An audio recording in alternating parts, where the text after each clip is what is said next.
Y tenemos más mensajes en Contacto Digital. Javier de Mar del Plata dice: ¿cómo combatir el narcotráfico? Primero, replanteándose si realmente lo quieren hacer.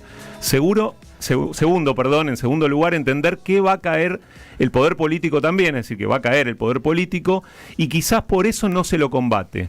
La forma o la manera de combatirlo, fuerzas federales, ejército, todo tiene que ser válido, dice Javier de Mar del Plata. Pablo desde Barcelona: o el equipo, el modo de aniquilar al narcotráfico y su derivada, la narcodelincuencia, es mediante el ejército en frontera, vías navegables y fronteras adentro, y su flujo financiero. Hay que erradicar de cuajo ese flagelo. Y Guillermo de Lanús: el problema es la política y la policía. Les agradecemos muchísimo la participación. Pueden seguir haciéndolo al 11 50 26 86 30, respondiendo a la consigna: ¿cómo habría que enfrentar al narcotráfico? Pueden usar también las cuentas de Contacto Digital en las redes sociales, en Facebook, Contacto Digital, en Instagram, Contacto AM630 y en Twitter, Contacto AM630. Alejandro. Les recordamos que si dan like en las cuentas de la radio de Instagram a las placas que tienen que ver con el programa, tienen más posibilidades de ganar, sobre todo para los que se sortean en redes sociales. Recordamos los libros: Médicos, Maleantes y Maricas, de Jorge Salesi; Somos Cíclicas, de Cecilia Valentini e Isis Coalova; La columna, de Adrián Bosch; y Vitico el Canciller, Las Memorias, de Víctor Berecia-Artúa. Y ya tenemos en el estudio de la radio al periodista deportivo Alejandro Wall, coautor del libro La Tercera, con Gastón Edul. Hola. Qué emoción, habría que poner muchachos de fondo, ¿no? Para este momento, un poquito, ¿no? Un poquito como himno, ¿no? Sí, como himno. ¿Cómo están? Qué lujo. Ahí está, bien, Cami.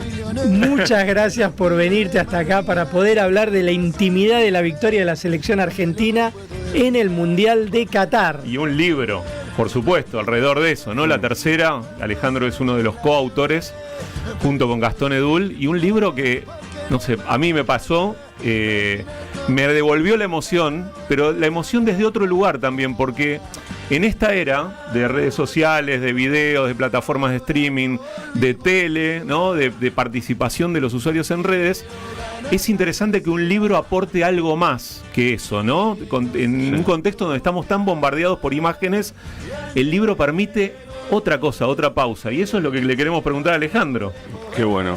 El libro se llama La Tercera, desde adentro y desde afuera, la historia de cómo la Argentina y Messi ganaron la Copa del Mundo en Qatar, escrito, dijimos, Alejandro Wall y Gastón Edul.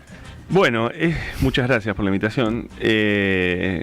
La verdad que eso que decís, Gastón, era el gran desafío, porque era un desafío doble, porque teníamos muy poco tiempo para hacerlo. Es un instant book, digamos, de los que a veces salen en determinados momentos, y teníamos, no sé, el libro entró en imprenta el 10 de enero, para que te des una idea. Yo volví de Qatar el 22 de diciembre. O sea que había que escribirlo muy a contrarreloj. Y de hecho, de ahí surge también la idea de sumar a Gastón, porque Gastón había hecho un trabajo extraordinario en Teis Sports.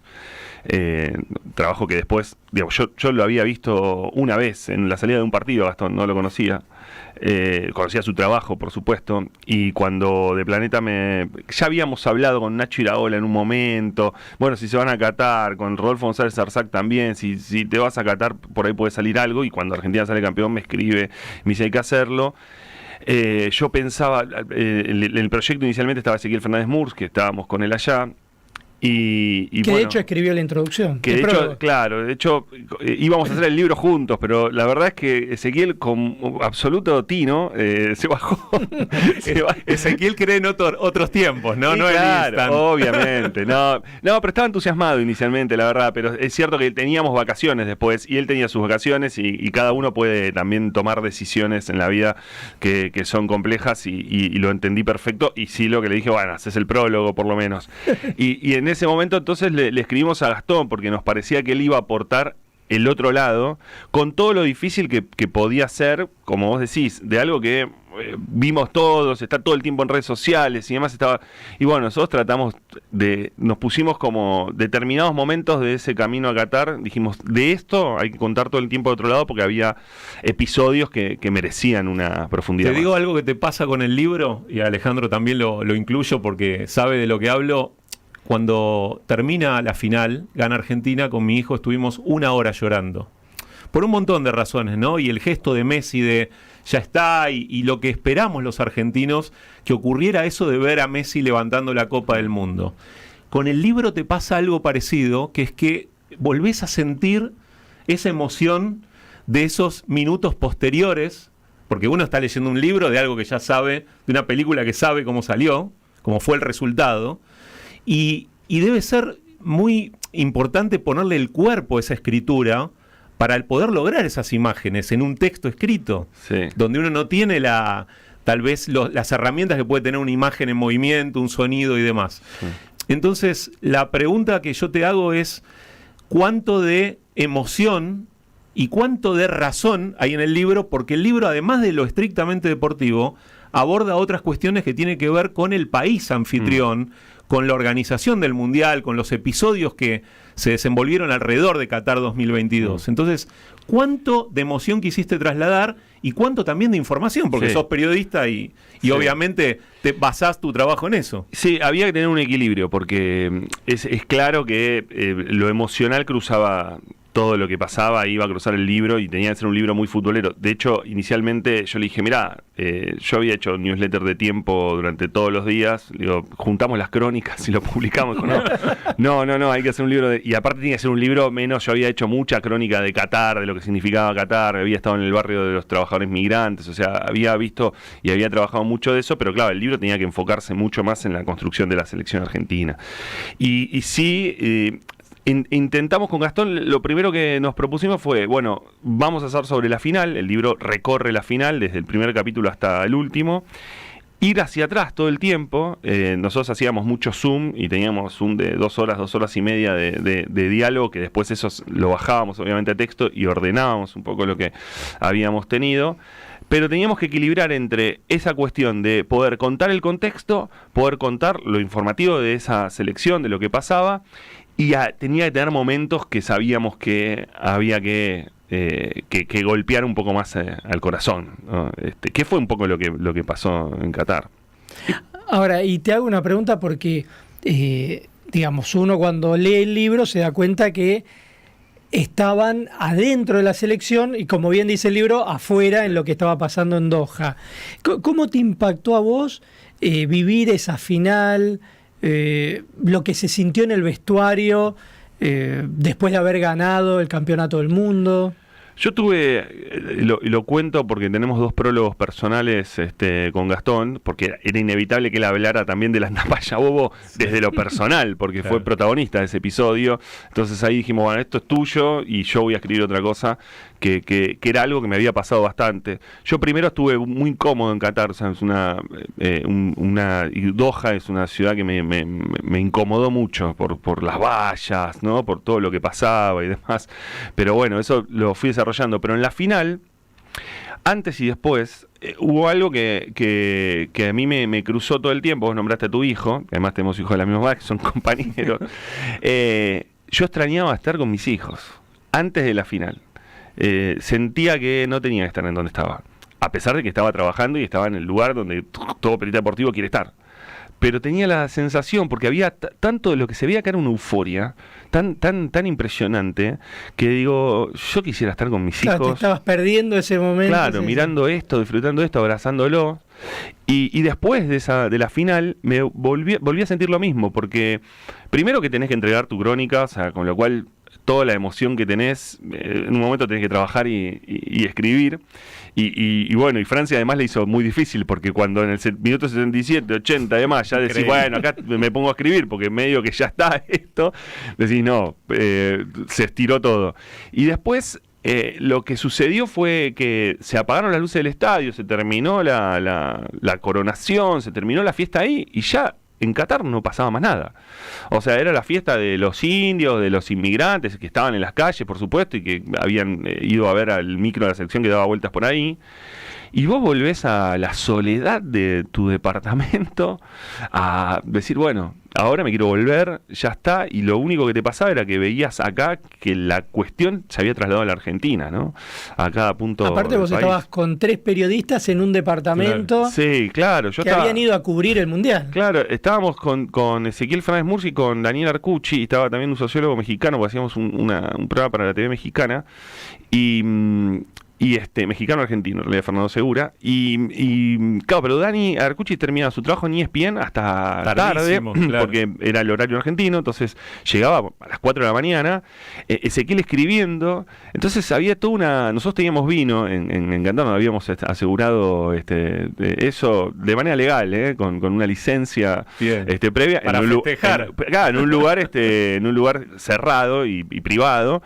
Entonces llegás y tu compañero está trabajando, cerrando su nota, el otro está en la televisión, y creo que recién a las 4:30 de la mañana nos juntamos en el balcón y dijimos, somos campeones. Alejandro, ¿cuál es el legado cuando se hable dentro de 40 años de la selección de Scaloni, Messi, Rodrigo de Paul, el Dibu Martínez? ¿Cuál es el legado que deja esta selección, pensando que tanto la del 78 como la del 86 lo dejaron de algún modo?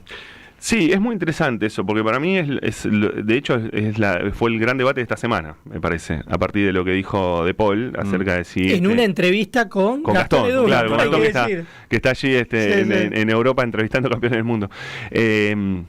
Es muy interesante porque vos fíjate que nosotros tuvimos 2 campeones del mundo y había primero 2 discusiones, si querés, políticas. Una, un campeón del mundo en dictadura, el otro un campeón del mundo con el retorno democrático, un campeón del mundo menotista, o con Menotti obviamente, Bilardo, y se generó la gran antinomia del fútbol argentino. Y Scaloni, o campeón del mundo, parecía que decir, bueno, esto zanja un montón de situaciones, ¿no? Una marca blanca. Porque es una selección. Entonces, yo creo que todavía no tomamos dimensión y cuesta entender. Yo entendí bastante lo que dijo De Paul. Me pareció mucho menos, digo, si vos lo ves en un título, parece soberbio. Y la verdad que fue... En el marco de la entrevista es mucho más claro, porque es cierto, esta selección salió campeona de la Copa América con el campeón de Copa América en Brasil, de visitante en el Maracaná, con lo que significa eso. Le gana al campeón de Europa, hace un mundial y le gana a Italia. Yo agrego ahí algo: no había un campeón sudamericano desde 2002. Entonces, y las diferencias por cuestiones económicas muy claras entre Sudamérica y Europa son abismales. O sea, parece hasta nos empieza a parecer imposible que una selección sudamericana pueda ganarle a las potencias europeas. Y esta selección le termina ganando a Francia a la final. Y la verdad es que después, porque el final fue así, pero Argentina le gana los primeros 45 minutos, le pega un baile a Francia descomunal. Entonces yo creo que hay 2 cuestiones que son su juego, lo que significa Messi, sin duda, y además creo el liderazgo de Scaloni, que para mí tuvo una particularidad muy importante, que es que condujo un cuerpo técnico de manera colectiva, que eso se vio muy poco. Yo no tengo un recuerdo en donde cada persona, digamos, cada integrante de ese cuerpo técnico, Pablo Aimar, Samuel, Matías Mana, Roberto Ayala, tenían un rol importante dentro de la discusión y de la toma de decisiones. Entonces eso me parece que va a empezar a decirle algo al resto de los entrenadores también. Vos hablabas, de la polémica respecto a las selecciones, ¿no? 78, 86, esta como la mosca blanca, o quizá no había entrado en polémicas. Pero esta semana tuvimos polémicas, ¿viste? Cuando Messi y el Dibu Martínez se sacan una foto con Macri y empieza a haber algunas críticas respecto a esa foto. ¿A vos cómo te cayó? ¿Cómo lo viviste? Mira, la verdad es que, en primer lugar, había una situación que Macri es presidente de la Fundación FIFA, entonces estaba ahí. Y después el análisis de las fotos son bastante curiosos. Hay un dato que para mí es político, que es bastante concreto. Salvo Omar Perotti, porque esperó en el aeropuerto de Santa Fe. Lo fue a buscar, digamos. Fue a buscar. Es evidente que Macri logró, desde su lugar y con la forma en la que ha tejido relaciones políticas dentro del mundo del fútbol, expresidente de Boca además, logró que, si querés, de los líderes más importantes de la Argentina, Macri, Cristina, Alberto Fernández, porque es el presidente, logró una foto con los campeones del mundo como no lo había logrado antes. No está Scaloni en la foto. A mí me resulta raro qué pasó ahí, ¿no? Porque se supone que Scaloni era el otro ganador del The Best. Y después, creo que la verdad es que pedirle a los jugadores o a los futbolistas cosas que de lo que no son a veces es difícil. Cuando se comparaba en esta semana a Messi con Diego, bueno, Diego tiene fotos con Menem bastantes, ¿no? Jugaba al fútbol incluso con Messi. Sí, y digamos, el Diego anti-FIFA, bueno, en el final no era anti-FIFA, Diego. No. De hecho, había estado en la gala de los DBs un tiempo antes. Entonces, a veces a los personajes, creo que Macri está tallando allá una serie de vínculos que exceden incluso a su lugar como presidente de la Fundación FIFA, porque tiene muy buenos vínculos con Qatar, por eso también estuvo ahí, tiene vínculos con el emir de Qatar. Qatar es, como lo vemos, bastante poderoso dentro del mundo del fútbol y del deporte mundial. De hecho, durante Qatar se llegó a mencionar la posibilidad de que Macri pudiera suceder en algún futuro a Gianni Infantino como presidente de FIFA. Yo no sé si va a tener los votos para eso, pero esa es otra cuestión. Me parece difícil. Entonces, no, me parece que caerle a Messi por una foto, incluso aunque, digamos, ni siquiera hay que ponerlo en el lugar de que estaba obligado. Posiblemente Messi pueda tener simpatía con Mauricio Macri. Es el único político que sigue en Instagram. Digo, yo no sé si es una señal. sí, puede ser eso alguna señal. Bueno, le recomendamos entonces a los oyentes leer la tercera, Alejandro, de autoría de Alejandro Wall, aquí con nosotros hoy, y Gastón Edul, Editorial Planeta. Un libro que vale la pena leer para revivir desde otra experiencia ese momento tan mágico que vivimos hace tan poco, además.